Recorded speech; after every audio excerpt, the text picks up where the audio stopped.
Bab 2. Ada yang tak beres. Aku bangkit dari tepi ranjang. Kemudian melangkah menuju kamar mandi, membasuh wajah agar nampak segar. Melangkah pelan ke kamar sambil sesekali menghela napas yang terasa berat. Sekali lagi menatap bayangan di cermin sebelum mengoleskan bedak tipis agar bengkak itu tersamarkan. Kini aku sudah menjadi seorang istri, seorang nyonya dari lelaki yang baru 3 bulan saling mengenal.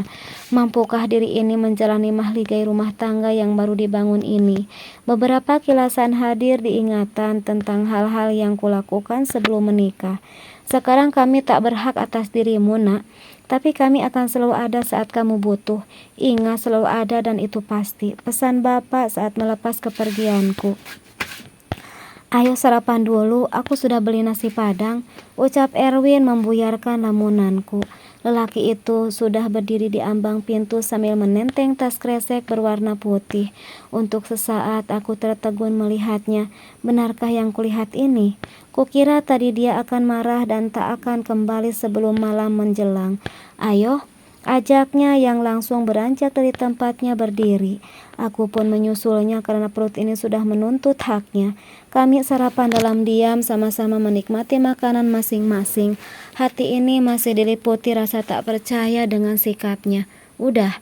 Tanyanya saat aku membungkus lagi nasi yang masih separuh itu. Aku mengangguk. Udah kenyang? Balasku setelah meminum air yang diambilkannya tadi. Sini, pintanya sambil meraih bungkusan yang ada di tanganku. Lelaki itu membuka kembali ikatan karetnya lalu tanpa risih mencampur dengan nasinya yang tinggal sedikit. Lapar, semalam habis olahraga, imbuhnya sambil cengengesan. Aku mengendikkan bahu lalu meninggalkannya untuk cuci tangan. Hari berganti bulan berlalu tak terasa sudah hampir 12 purnama kami hidup bersama sebagai suami istri. Tak kusangka Erwin begitu kuat menahan hasratnya selama itu. Terkadang timbul tanya kenapa dulu dia melakukannya, bahkan sampai memaksa juga mengingkari janji yang telah disepakati. Aku tetap melewati hari dengan kegiatan yang sama sebelum menikah. Pagi pergi bekerja dan sore pulang, cuma ada beberapa yang berbeda. Dulu ketika pulang dari kerja aku tak dipusingkan dengan masalah perut atau baju kotor. Lapar tinggal cari warteg, sedangkan baju kotor tinggal masukkan ke tas kresek terus antar ke tempat laundry. Sekarang semua itu harus kukerjakan sendiri, ditambah dengan pakaian kotor milik Erwin, ibu dan adiknya yang kini tinggal di sebelah rumah kami. Sebulan saat usia pernikahan kami, Erwin menjemput mama dan adiknya yang tinggal di kecamatan berbeda untuk menempati rumah kosong sebelah rumah yang sempat menjadi tanda tanya di hatiku. Mama Mary, mertuaku, begitu sayang padaku, sering membela saat Erwin membuat hati ini kesal. Itulah sebabnya aku tak bisa menolak permintaannya. Untuk beberapa bulan aku belum bisa memberi nafkah padamu, Ras. Aku harus membayar kasbon di kantor untuk mas kawinmu dulu, ucapnya di suatu malam. Aku hanya diam, padahal dalam hati ingin sekali membantahnya. Namun bibir ini seakan keluh, tidak bisa berkata apa-apa. Gak apa-apa kan? Ibunya bertanya sambil mencium pucuk kepalaku bak kerbau yang dicocok hidungnya. Tak bisa berbuat apa-apa. Aku mengangguk kemudian tersenyum ketika melihatnya tersenyum. Lelaki itu meraih tubuhku lalu membawa ke dalam dekapannya. Aku suka, tapi hatiku seperti hampa. Minggu adalah hari favorit setiap pekerja kantoran. Hari yang ditunggu-tunggu karena bisa beristirahat dan bersantai, memanjakan keluarga atau diri sendiri. Namun tidak denganku yang sedari pagi sudah disibukkan dengan begitu banyak pekerjaan. Padahal aku belum mempunyai anak. Masak apa, Ras? Tanya mama Mary tiba-tiba. Wanita yang selalu nampak modis itu berdiri sambil sesekali melongo ke dalam panci yang ada di atas kompor. Ini lagi masak soto ayam, Mak. Sahutku sambil merajang daun bawang. Sedari tadi aku sudah membayangkan betapa segar kuah kaldu yang dikasih perasan jeruk nipis juga aneka perlengkapannya. Bikin yang banyak, nanti antar ke rumah. Kebetulan ada beberapa temannya Santi. Mama lagi ada acara, jadi nggak sempat masak, ujar ibu sambil tersenyum. Hatiku protes, namun bibirku malah tersenyum. Baik, Ma, ucapku tanpa beban. Bagus, kami pergi dulu ya, pamitnya, yang membuat keningku berkerut. Win, Aku mengantar ibu dulu ya.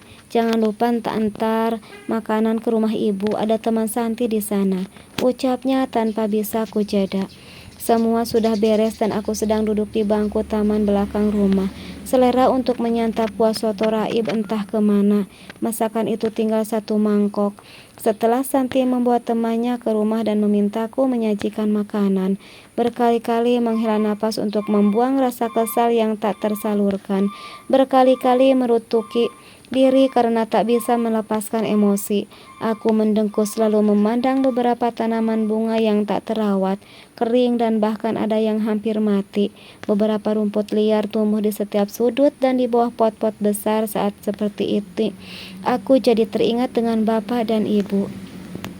Entah sudah berapa lama tak berkirim kabar, walaupun sekedar lewat maya.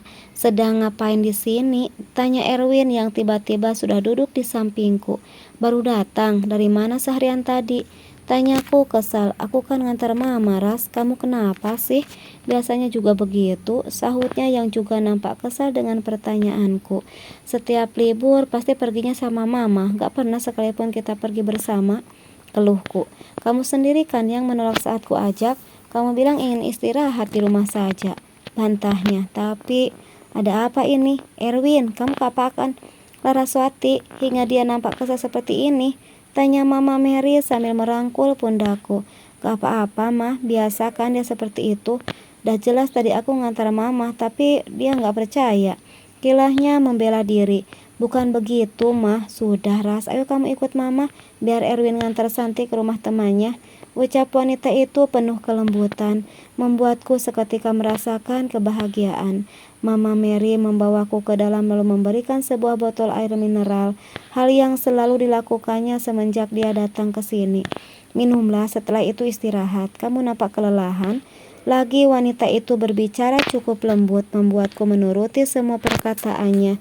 Ada rasa bahagia dan sangat mencintainya setiap kali selesai meneguk air yang diberikannya.